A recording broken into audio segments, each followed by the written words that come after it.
70세 박순자. 5년 전 남편이 돌아가신 후 아들과 단둘이 살고 있습니다. 아들은 45세.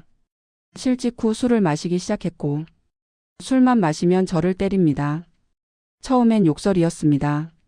그 다음에 물건을 던지고 이젠 주먹이 날아옵니다. 엄마가 돈을 왜 이렇게 안 줘? 엄마 때문에 내 인생이 망했어. 갈비뼈가 부러졌습니다. 병원에서 어떻게 다치셨어요? 물으면 넘어졌어요라고 거짓말했습니다. 세상에 알려지면 창피해서.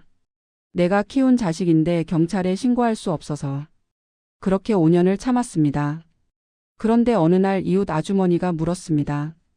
어머니 정말 괜찮으세요? 제가 도와드릴게요. 그 한마디에 저는 처음으로 울었습니다. 70세에 너무 늦었을까요? 이제라도 도움을 청해도 될까요? 노인 학대. 가족이기에 더 고통스러운 폭력. 숨기면 끝나지 않습니다. 이 이야기가 같은 고통을 겪는 누군가에게 작은 용기가 되길 바랍니다. 70세. 저는 박순자입니다. 5년 전 남편이 돌아가신 후 아들 민호 45세와 단둘이 살고 있습니다. 오늘도 아침 일찍 일어나 아들 아침 식사를 준비합니다. 된장찌개, 김치, 계란말이. 아들이 좋아하는 것들로요. 시계를 봅니다. 아침 7시. 민호는 보통 8시에 일어나는데 오늘은 면접이 있어서 일찍 깨워야 합니다. 조심스럽게 아들 방문을 두드립니다. 민호야, 일어나야지. 오늘 면접 있잖아. 방 안에서 신음소리가 들립니다. 알았어. 목소리가 거칠습니다. 어젯밤에도 술을 마셨나 봅니다. 저는 부엌으로 돌아와 밥상을 차립니다. 손이 약간 떨립니다. 민호가 나왔습니다. 얼굴이 붓고 눈이 충혈되어 있습니다. 밥 먹어라. 배 안 고파? 그래도 면접 가기 전에 먹어야지. 힘내야 할 거 아니야. 민호가 식탁에 앉습니다. 숟가락을 들더니 한 숟가락 뜨고는 찌푸립니다. 이게 뭐야? 찌개짜. 아, 미안해. 내가 또? 맨날 똑같은 반찬만 해놓고. 엄마는 요리도 못해? 가슴이 철렁합니다. 정말이지 오늘은 기분이 안 좋은가 봅니다. 미안해. 다음엔 잘할게. 민호는 몇 숟가락 더 먹더니 일어섭니다. 나 나갈게. 면접 잘 보고 와. 엄마가 기도할게. 민호는 대답 없이 현관문을 나섭니다. 쿵. 문이 세게 닫힙니다. 저는 혼자 남은 식탁을 바라봅니다. 반찬이 짜다고 했나요? 제 입맛엔 괜찮은데. 아들 입맛이 까다로워서 그런가 봅니다. 설거지를 하고 집안을 정리하고 빨래를 합니다. 70세의 몸은 예전 같지 않지만 그래도 할 수 있는 일은 해야죠. 오후 2시쯤 아파트 복도에서 이웃 김영숙 65세 씨를 만났습니다. 어머니 어디 가세요? 아, 영숙이. 장 보러 가려고. 어머니 요즘 안색이 안 좋으신데 괜찮으세요? 순간 움찔했습니다. 괜찮아요. 그냥 좀 피곤해서. 영숙 씨가 제 팔을 보는 것 같았습니다. 저는 얼른 긴팔 카디건 소매를 내렸습니다. 날씨 더운데 긴팔 입으셨네요. 에어컨 바람 쐬면 감기 걸려서. 나이 들면 몸이 약해져서 그래. 그래도 조심하세요. 저희 집에 반찬 있으니까 필요하면 말씀하시고요. 고마워요. 괜찮아요. 영숙 씨와 헤어지고 슈퍼마켓으로 향했습니다. 사실 긴팔을 입은 이유는 따로 있습니다. 팔에 멍이 있거든요. 일주일 전 생긴 멍인데 아직 안 사라졌습니다. 어떻게 생긴 거냐고요? 넘어져서요. 네, 제가 넘어졌어요. 장을 보고 집에 돌아왔습니다. 저녁 준비를 시작합니다. 민호가 좋아하는 불고기를 만들기로 했습니다. 면접 보고 오면 기분 좋을 테니까요. 시계를 봅니다. 오후 5시. 민호는 보통 6시쯤 돌아옵니다. 고기를 재우고 밥을 짓고 반찬을 준비합니다. 6시가 되었습니다. 민호가 돌아오지 않습니다. 6시 반 7시. 제 마음이 불안해집니다. 핸드폰을 꺼내 민호에게 전화했습니다. 여보세요? 민호 목소리가 거칠습니다. 술 마신 것 같습니다. 민호야, 어디야? 저녁 준비됐는데. 친구들이랑 있어. 먼저 먹어. 그래. 면접은 어떻게 됐어? 떨어졌어. 가슴이 철렁 내려앉았습니다. 그래도 괜찮아. 다음에 또. 시끄러워. 전화가 끊겼습니다. 저는 핸드폰을 쥔 채 한참을 서 있었습니다. 떨어졌다니. 이번이 몇 번째일까요? 3년 전 회사에서 잘린 후 민호는 계속 재취업에 도전했지만 번번이 실패했습니다. 그리고 그때마다 아니에요. 생각하지 말자. 저는 불고기를 냉장고에 넣고 밥상을 치웠습니다. 밤 10시가 넘어서 민호가 돌아왔습니다. 문 여는 소리, 비틀거리는 발소리. 술을 많이 마신 것 같습니다. 민호야, 왔어? 밥 먹을래? 민호가 거실로 들어왔습니다. 눈이 풀려 있습니다. 배 안 고파? 그래도 뭐라도 먹어야지. 엄마가 불고기. 시끄러워. 맨날 밥. 소리를 지릅니다. 저는 본능적으로 한 발 뒤로 물러섰습니다. 알았어. 그럼 푹 쉬어. 민호가 방으로 들어가며 문을 쾅 닫았습니다. 저는 거실 소파에 주저앉았습니다. 손이 떨립니다. 괜찮아요. 오늘은 괜찮을 거예요. 술만 깨면 괜찮아질 거예요. 그날 밤 저는 잠을 제대로 이루지 못했습니다. 다음 날도 민호는 늦게까지 잠을 잤습니다. 오후 2시쯤 되어서야 방에서 나왔습니다. 민호야, 점심 먹을래? 응. 다행히 목소리가 조용합니다. 술이 깬 모양입니다. 저는 얼른 국수를 삶아 내놓았습니다. 민호가 묵묵히 먹습니다. 민호야, 다음 주에 또 면접 있다며? 이번엔 잘 될 거야. 모르겠어. 엄마가 기도 많이 할게. 우리 아들 머리 좋은데 회사에서 안 뽑는 게 이상한 거야. 민호가 숟가락을 내려놓습니다. 엄마 그만해. 응? 위로 안 돼. 그냥 좀 내버려둬. 알았어. 민호는 밥을 다 먹고 다시 방으로 들어갔습니다. 저는 설거지를 하며 한숨을 쉬었습니다. 그날 저녁도 민호는 밖에서 술을 마시고 왔습니다. 밤 11시. 비틀거리며 들어왔습니다. 민호야, 조심해. 넘어지겠다. 엄마. 왜? 배고파. 밥 줘. 저는 얼른 부엌으로 가서 밥을 데웠습니다. 냉장고에 남은 반찬들을 꺼내 상을 차렸습니다. 민호가 식탁에 앉았습니다. 한 숟가락 먹더니 숟가락을 탁 내려놓습니다. 이게 뭐야? 반찬도 없어? 아, 엄마가 오늘 장을 못 봐서. 내일 할게. 맨날 똑같은 것만 먹여. 내가 엄마한테 용돈 안 줘? 주지. 내가 주는데. 그럼 뭐 하러 주는데? 제대로 된 것 좀 해먹으라고 주는 거잖아. 민호의 목소리가 점점 커집니다. 알았어, 민호야. 엄마가 내일 장 봐서 맛있는 거 해줄게. 진정해. 진정하라고? 내가 왜 진정해야 돼? 민호가 벌떡 일어났습니다. 그리고 식탁을 밀었습니다. 쿵. 그릇들이 바닥에 떨어져 깨졌습니다. 민호야. 다 엄마 때문이야. 엄마 때문에 내가 이렇게 됐어. 무슨 소리야? 엄마가 뭘? 엄마가 나한테 더 잘해줬으면 내가 좋은 대학 가고 좋은 회사 다니고 이렇게 안 됐을 거야. 민호가 제 팔을 세게 잡았습니다. 아파? 민호야, 나 엄마 때문이야. 다 엄마 때문이라고. 팔을 세게 비틀었습니다. 아팠습니다. 정말 아팠습니다. 민호야, 제발. 민호가 손을 놨습니다. 저는 바닥에 주저앉았습니다. 민호는 저를 내려다보더니 방으로 들어가 버렸습니다. 저는 한참을 바닥에 앉아 있었습니다.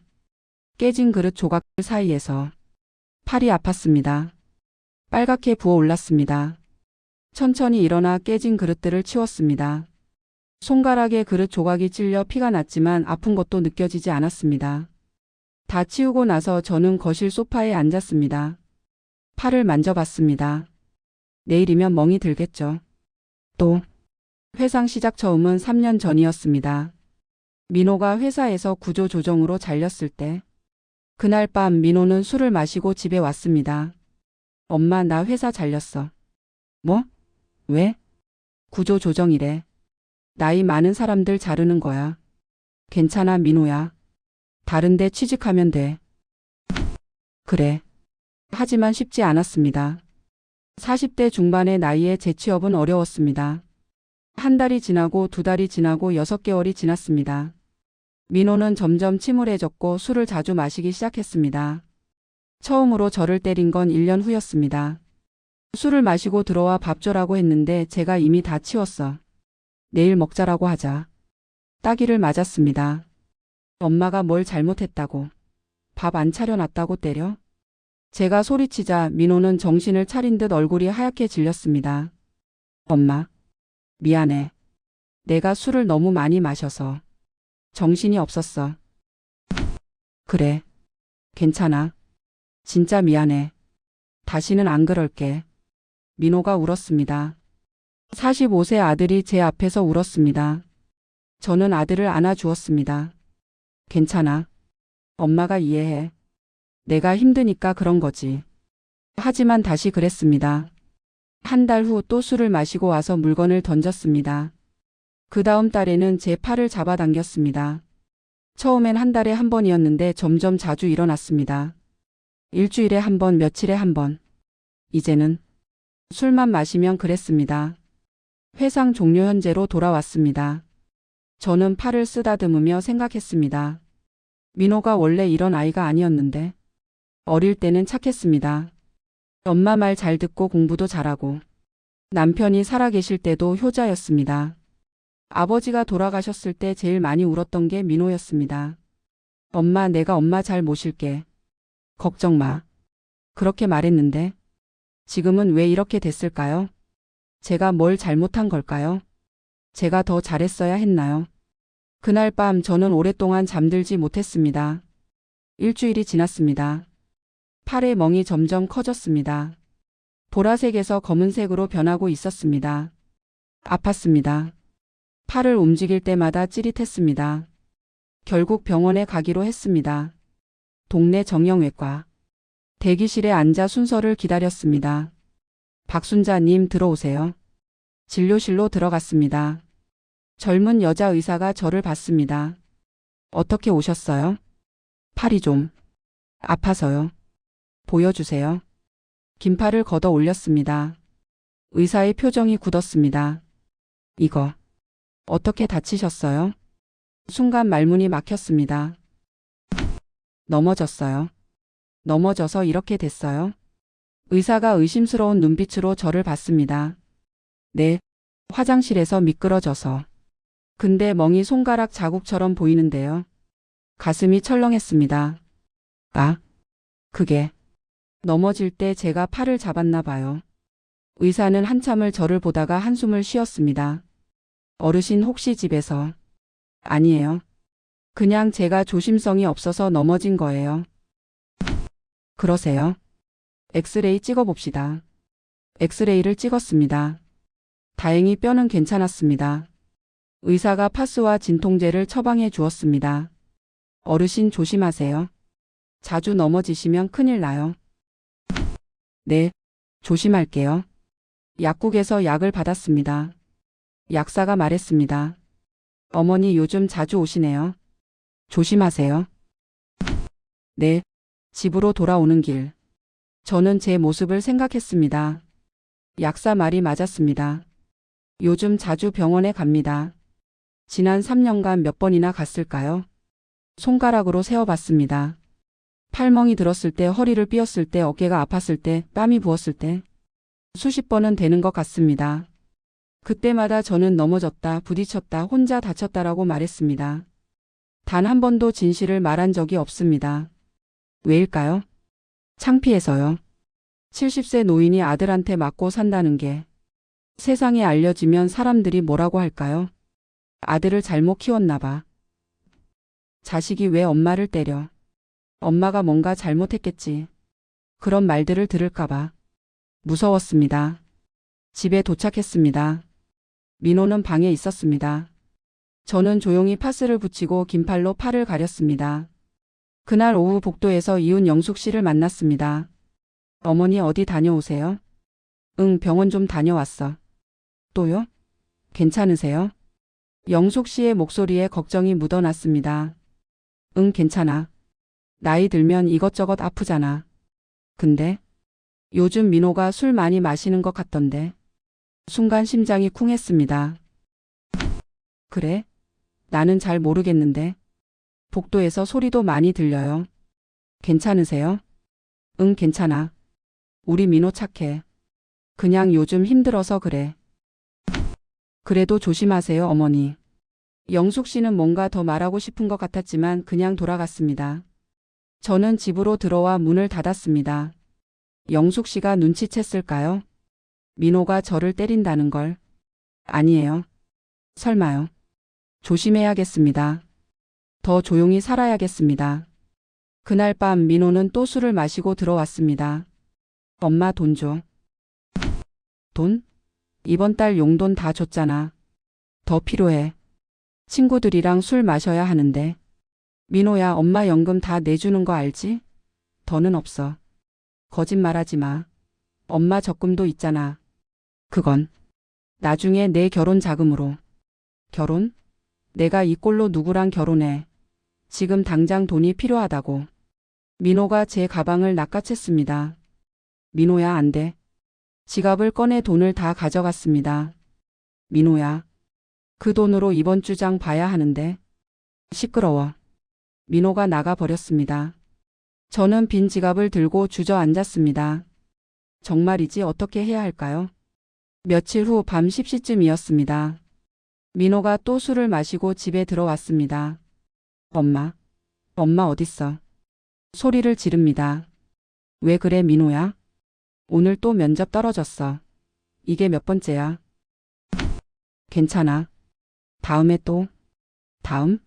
다음이 어디 있어? 나이 때문에 안 뽑는다고. 민호가 거실 탁자를 발로 찼습니다. 다 엄마 때문이야. 엄마가 나한테 더 많은 돈 줬으면 학원도 더 다니고 좋은 대학 갔을 거야. 민호야, 그건. 시끄러워. 민호의 손이 제 뺨을 때렸습니다. 따끔했습니다. 민호야, 엄마 연금이 얼만데? 그 돈으로 뭘 해? 차라리 다 나한테 줘. 엄마도 살아야 하잖아. 엄마는 먹고 자기만 하면 되잖아. 나는 취직해야 한다고. 민호의 목소리가 점점 커졌습니다. 복도까지 들릴 정도로. 그때였습니다. 초인종이 울렸습니다. 민호와 저는 동시에 멈췄습니다. 누구지? 민호가 중얼거렸습니다. 제가 문을 열었습니다. 영숙 씨가 서 있었습니다. 어머니 괜찮으세요? 소리가 들려서. 아, 영숙이. 괜찮아. 그냥 TV 소리가 컸나 봐. TV 소리요? 영숙 씨가 제 뺨을 보았습니다. 제 뺨은 빨갛게 부어 있었습니다. 어머니, 뺨이. 아, 이거? 문에 부딪혔어. 괜찮아. 정말. 괜찮으세요? 영숙 씨의 눈빛이 저를 꿰뚫었습니다. 응, 괜찮아. 걱정해줘서 고마워. 저는 얼른 문을 닫았습니다. 민호가 방으로 들어가 버렸고 저는 거실에 혼자 남았습니다. 영숙 씨가 눈치챘을까요? 다음 날 영숙 씨가 동사무소에 전화했습니다. 제가 모르는 사이예요. 저 혹시 박순자 어르신 댁 확인 좀 해주시겠어요? 학대받는 것 같아서요. 담당 사회복지사 한미정 38세의 전화를 받았습니다. 어떤 상황이신지 자세히 말씀해 주시겠어요? 옆집인데요. 요즘 자주 소리가 들려요. 아들이 어머니한테 소리 지르는 것 같고 어머니 얼굴에 상처도 보였어요. 알겠습니다. 제가 방문해 보겠습니다. 이틀 후 오후 초인종이 울렸습니다. 문을 열자 젊은 여자가 서 있었습니다. 안녕하세요. 동사무소 사회복지사 한미정입니다. 무슨 일이세요? 어르신 안부 확인차 왔습니다. 잠깐 들어가도 될까요? 아, 저 괜찮은데요. 5분만 시간 내주시면 감사하겠습니다. 저는 마지못해 문을 열어주었습니다. 미정 씨가 거실을 둘러봤습니다. 혹시 요즘 불편하신 점은 없으세요? 없어요. 다 괜찮아요. 이웃분께서 걱정하시던데요. 순간 가슴이 철렁했습니다. 영숙 씨가 신고했구나. 아무 문제 없어요. 이웃이 오해한 거예요. 어르신 혹시 도움이 필요하시면 언제든지 말씀하세요. 저희가 필요 없어요. 빨리 나가주세요. 제 목소리가 높아졌습니다. 미정 씨는 놀란 표정이었지만 곧 명함을 꺼냈습니다. 혹시 나중에 필요하시면 연락 주세요. 네. 명함을 받았지만 연락할 생각은 없었습니다. 미정 씨가 나간 후 저는 명함을 서랍 깊숙이 넣어버렸습니다. 괜찮아요. 저는 괜찮아요. 제가 알아서 할 수 있어요. 그날 밤 잠이 오지 않았습니다. 저는 침대에 누워 천장을 바라보며 생각했습니다. 민호가 왜 이렇게 됐을까? 그리고 오래된 기억들이 떠올랐습니다. 회상 시작. 민호가 어렸을 때로 돌아갑니다. 7살 민호. 남편은 엄격한 사람이었습니다. 남자는 강해야 해. 울면 안 돼. 공부 못하면 매 맞는다. 알았지? 민호가 시험 성적이 나쁘면 남편은 민호를 때렸습니다. 이게 뭐야? 이것밖에 못 받았어? 여보, 아이가 아직. 당신은 가만 있어. 남자 교육은 아버지가 하는 거야. 저는 옆에서 울고 있는 민호를 보면서도 아무것도 할 수 없었습니다. 민호는 그렇게 자랐습니다. 아버지한테 맞으면서. 남자는 강해야 한다는 말을 들으면서. 중학생이 됐을 때 민호가 학교에서 친구를 때렸다고 선생님께 연락이 왔습니다. 민호야, 왜 친구를 때렸어? 그냥요. 그냥이 어디 있어? 아빠가 그랬잖아요. 남자는 강해야 한다고. 약한 놈은 맞아도 싼 거라고. 제 가슴이 철렁 내려앉았습니다. 민호는 아버지의 폭력을 배우고 있었던 겁니다. 하지만 저는 뭐라고 말해야 할지 몰랐습니다. 남편에게 말했지만 남편은 그게 뭐가 문제야? 남자는 원래 그래야 해라고만 했습니다. 민호는 고등학생, 대학생이 되면서 점점 조용해졌습니다. 겉으로는 착한 아들처럼 보였습니다. 하지만 내면에는 아버지에게 배운 폭력이 숨어 있었던 걸까요? 5년 전 남편이 돌아가셨습니다. 장례식 날 민호가 제일 많이 울었습니다. 아버지. 아버지. 민호는 아버지를 사랑했습니다. 때리던 아버지였지만 그래도 자기 아버지였으니까요. 그 후 3년간은 괜찮았습니다. 민호는 직장에 다녔고 저를 잘 챙겼습니다. 엄마 용돈이에요. 필요한 거 있으면 사세요. 고마워 민호야. 하지만 3년 전 회사에서 잘렸습니다. 그때부터 모든 게 달라졌습니다. 재취업 실패가 반복되면서 민호의 좌절감과 분노가 쌓였습니다. 그리고 술을 마시기 시작했고 술만 마시면 아버지처럼 변했습니다. 소리를 지르고 물건을 던지고 저를 때렸습니다. 마치 어릴 때 아버지가 민호에게 했던 것처럼. 회상 종료. 침대에서 일어나 거실로 나왔습니다. 민호 방문 앞에 섰습니다. 안에서 코 고는 소리가 들렸습니다. 제 아들. 제가 낳고 키운 아들. 왜 이렇게 됐을까요? 제가 남편의 폭력을 막았어야 했을까요? 제가 민호를 더 보호했어야 했을까요? 눈물이 났습니다. 정말이지 다 제 탓인가요? 그로부터 일주일 후 민호가 또다시 면접을 봤습니다. 저는 집에서 기도했습니다. 하나님, 제발 이번엔 우리 민호 취직하게 해주세요. 저녁 7시 민호가 돌아왔습니다. 표정을 보니 또 떨어진 것 같았습니다. 민호야. 술 마시러 간다. 저녁은? 필요 없어. 민호가 나가버렸습니다. 밤 11시가 넘어서 돌아왔습니다. 비틀거리며 들어와 거실 소파에 쓰러졌습니다. 민호야, 방으로 가자. 침대에서 자야지. 엄마. 왜? 다 엄마 때문이야. 뭐? 오늘 면접에서 떨어졌어. 그래. 괜찮아. 다음에 또. 다음은 없어. 이게 마지막이었어. 민호가 벌떡 일어났습니다. 면접관이 뭐라고 했는지 알아? 나이가 많으시네요. 우리 회사는 젊은 인력을 찾고 있습니다. 하래. 민호야, 진정해. 진정? 내가 왜 진정해야 돼? 민호가 소리를 질렀습니다. 다 엄마 때문이야.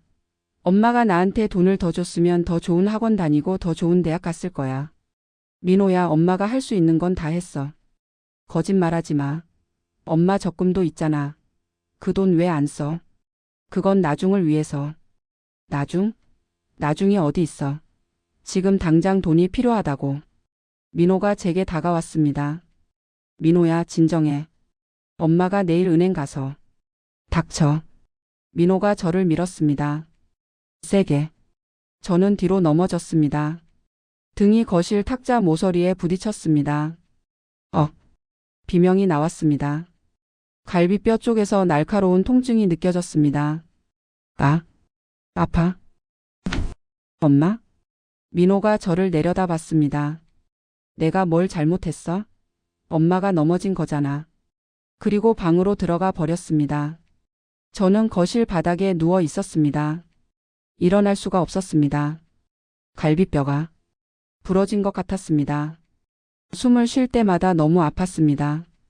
시계를 봤습니다. 밤 11시 30분. 저는 그 자리에 누워 있었습니다. 1시간, 2시간. 새벽 3시가 되었습니다. 더 이상 견딜 수 없었습니다. 겨우 핸드폰을 꺼내 119에 전화했습니다. 여보세요? 도와주세요. 병원 응급실. 의사가 제 갈비뼈를 확인했습니다. 갈비뼈 2개가 금이 갔습니다. 어떻게 다치셨어요? 넘어졌어요. 혼자 넘어져서 갈비뼈가 이렇게 돼요? 의사가 의심스러운 눈빛으로 저를 봤습니다. 네, 탁자에 부딪혀서. 어르신 혹시 집에서? 아니에요. 제가 조심성이 없어서. 그때였습니다. 응급실 문이 열리며 누군가 들어왔습니다. 복지사 미정 씨였습니다. 박순자 어르신. 어떻게? 이웃분이 연락 주셔서 왔어요. 괜찮으세요? 미정 씨가 제 옆에 앉았습니다.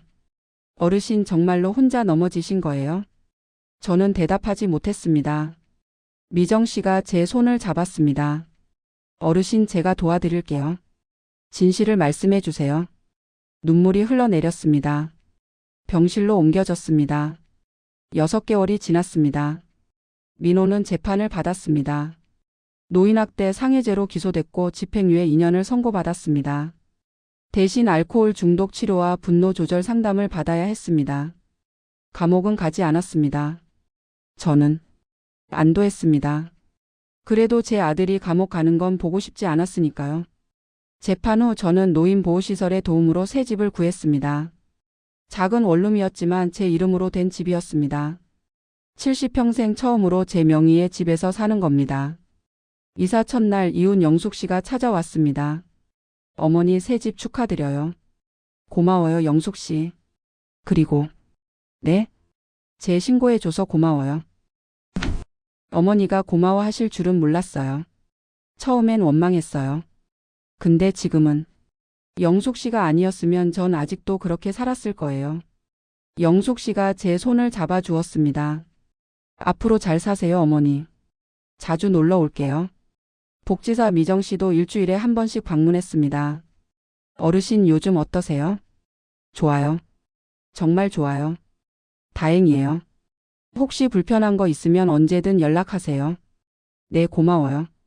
민호는 한 달에 한 번 만났습니다. 복지사 입회 하에서요. 첫 만남 날. 민호가 저를 보자마자 고개를 숙였습니다. 엄마, 미안해요. 그래. 나 정말 잘못했어요. 술 끊었어요. 상담도 받고 있고. 그래 잘했어. 엄마, 용서해 주세요. 저는 한참을 민호를 바라봤습니다. 45세 아들. 제가 낳고 키운 아들. 한때는 착했던 아들. 아직은 어려워. 민호의 얼굴이 굳었습니다. 하지만 내가 정말 변한다면, 시간이 지나면, 그때는 모르겠어. 엄마, 천천히 가자 민호야. 엄마도 시간이 필요해. 민호가 고개를 끄덕였습니다. 완전한 화해는 아니었습니다. 하지만 최소한 이제는 안전했습니다. 저는 더 이상 맞지 않았습니다. 더 이상 두려워하지 않았습니다. 3개월 후 저는 경로당에 나가기 시작했습니다. 그곳에서 비슷한 또래 어르신들을 만났습니다. 어느 날 한 할머니가 물었습니다. 순자 씨 요즘 표정이 밝아 보여요. 무슨 좋은 일 있어요? 네, 요즘 평화로워요. 평화? 예전엔 제가 좀 힘들게 살았어요. 근데 이제는 괜찮아요. 다른 할머니가 조심스럽게 물었습니다. 혹시 저처럼 자식한테 맞으셨어요? 제가 놀라 그 할머니를 봤습니다. 네, 어떻게 아셨어요? 저도 그랬거든요. 딸한테. 또 다른 할머니도 말했습니다.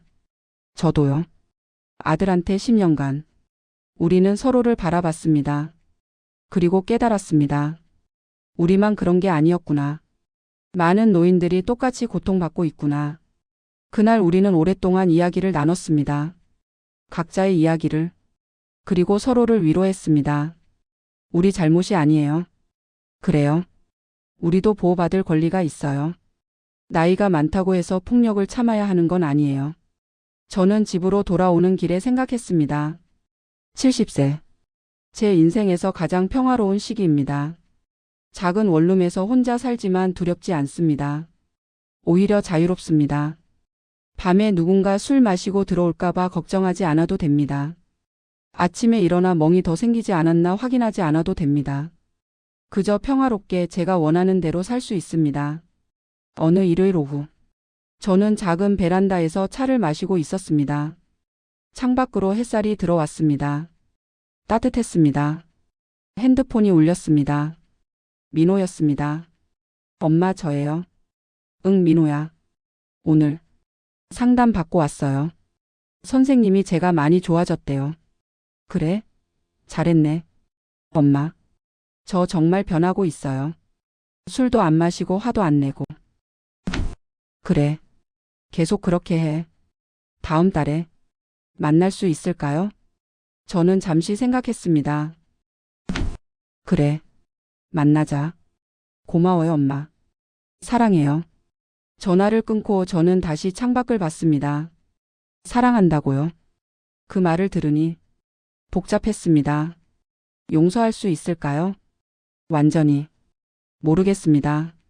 하지만 한 가지는 확실합니다. 저는 이제 안전합니다. 그리고 그것만으로도 충분합니다. 저는 거울 앞에 섰습니다. 70세의 박순자. 6개월 전보다 주름이 늘었지만 표정은 훨씬 편안해 보였습니다.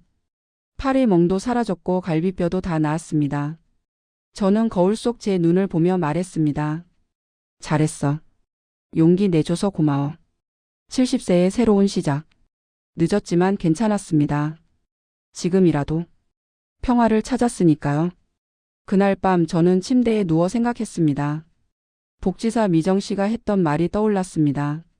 어르신도 보호받을 권리가 있어요. 그래요. 나이가 많아도 부모여도 보호받을 권리가 있습니다. 가족이라는 이름으로 폭력은 정당화될 수 없습니다. 그리고 도움을 청하는 것은 부끄러운 게 아닙니다. 용기 있는 일입니다. 저는 눈을 감았습니다. 오랜만에 편안한 잠이 왔습니다. 미정 씨가 옆에 앉아 있었습니다. 어르신 천천히 말씀하세요. 제가 들을게요. 저는 한참을 울었습니다. 70세 노인이 병실에서 낯선 복지사 앞에서 울었습니다. 우리 아들이요. 네? 우리 아들이 저를 때려요. 말하는 순간 무언가가 무너지는 것 같았습니다. 5년간요? 아니 3년인가. 술만 마시면 말을 잇지 못했습니다. 미정 씨가 제 손을 꽉 잡아 주었습니다. 괜찮아요. 천천히 말씀하세요. 처음엔 욕설이었어요. 그 다음엔 물건을 던지고 이젠 직접 폭행하시는 거죠? 네. 오늘도요? 네. 밀었어요. 그래서 탁자에 부딪혔어요. 미정 씨가 깊은 한숨을 쉬었습니다. 어르신 왜 진작 말씀 안 하셨어요? 창피해서요. 창피요? 70세 노인이 아들한테 맞고 산다는 게 세상에 알려지면 사람들이 뭐라고 할까요? 아들을 잘못 키웠다고, 제가 뭔가 잘못했다고 그렇게 말할 것 같아서. 미정 씨가 고개를 저었습니다. 어르신 잘못이 없으세요? 네? 폭력은 어떤 이유로도 정당화될 수 없어요. 설령 부모가 뭔가 잘못했다 해도 때릴 권리는 없어요. 미정 씨의 말에 가슴이 뭉클했습니다. 어르신도 보호받을 권리가 있어요. 하지만 제 자식인데 경찰에 신고하면 감옥 가잖아요. 어르신 이대로 가면 어르신이 위험해요. 미정 씨가 파일을 꺼냈습니다. 병원 기록 확인했어요. 지난 3년간 수십 번 병원 오셨죠? 네. 매번 넘어졌다, 부딪혔다라고 하셨죠. 근데 의사들 소견서 보면 외상 패턴이 전형적인 학대 피해와 일치해요. 파일 속에는 제가 병원에 갔던 모든 기록이 있었습니다. 어르신 신고하셔야 해요. 하지만 안 하시면 다음엔 더 큰 부상을 입으실 수 있어요. 최악의 경우. 미정 씨는 말을 잇지 못했습니다. 저는 알았습니다. 무슨 말인지. 죽을 수도 있다는 거죠. 제가 신고하면 민호는 조사받고 기소될 수 있어요. 하지만 첫범이고 가족이니까 아마 집행유예나 치료 명령이 내려질 거예요. 감옥은 안 가나요? 아마도요. 대신 알코올 중독 치료랑 분노 조절 상담을 받아야 할 거예요. 저는 한참을 생각했습니다. 정말로 신고해야 할까요? 제 아들을, 제가 낳고 키운 아들을. 하지만 미정 씨 말이 맞았습니다. 이대로 가면 저는 죽을지도 모릅니다. 신고할게요. 정말요? 네, 이제 그만 살고 싶어요. 이렇게는.